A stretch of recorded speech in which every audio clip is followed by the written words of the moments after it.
الفت خانم محمدشاه و یکی از فعالان جامعه شهروندی ولایت مختار کوهستانی بدخشان که مقامات او را نیز به تشکیل اعتراضات در خاروق عیبدار دانستند واکنش کرد.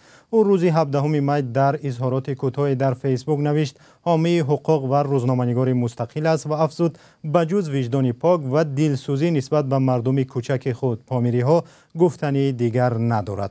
همکاران ما برای گرفتن واکنش بیشتر به منزل الفت خانم محمدشاه و در شهر دوشنبه رفتند، ولی بعد از صحبت با او مولا رجب یوسفی و براد یوسفی مورد حمله نفران نامعلوم قرار گرفتند. در این باره مولا رجب یوسفی نقل می‌کند. امروز ساعت 14 بود که من و همکارم به منزل الفت خانم محمدشاه رفتیم و او از خانه‌اش پایان شده 100 متر دورتر صحبت کردیم. صحبت رو با تلفن ثبت کرده بودیم. وقتی صحبت انجام شد و او به خانه‌اش رفت، ما اومدیم به ماشین تا به دفتر برگردیم. همین زمان که به ماشین رسیدیم در این ماشین باز کردیم، دو نفر تیز دویده آمدن و اول من زدن درون ماشین، همه چی تو گفت دادوار کرده.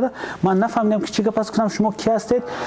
ته گفتم دیگه در شاس کشادن، اشتاتی و گرفتن، کاستوم منو گرفتن. من دورتر دویدم که گفتم شما کی هستید؟ تلفن تیم گفتم، فقط تلفن و کامرت دیگر هیچ علاج. ما اومدم شما کی هستید؟ نگفتن که، فقط گپشون همین بود که مولا رجب به خدا میپرانم، گپشون فقط همین بود. اومدن دیگر من درون ماشین بردن، دو یا سه مش زدن در این طرف رو، تلفن‌ها گرفتن، همه چیزایی که در کیسم همه را گرفتن، جزدانم هم گرفتن. عاقبت گشته تنها پولم گردونده دادن دیگه، همه چیز گرفتن رفتن و همکارمان هم خیلی تله دادن که از جو پرید اون طرف رفت.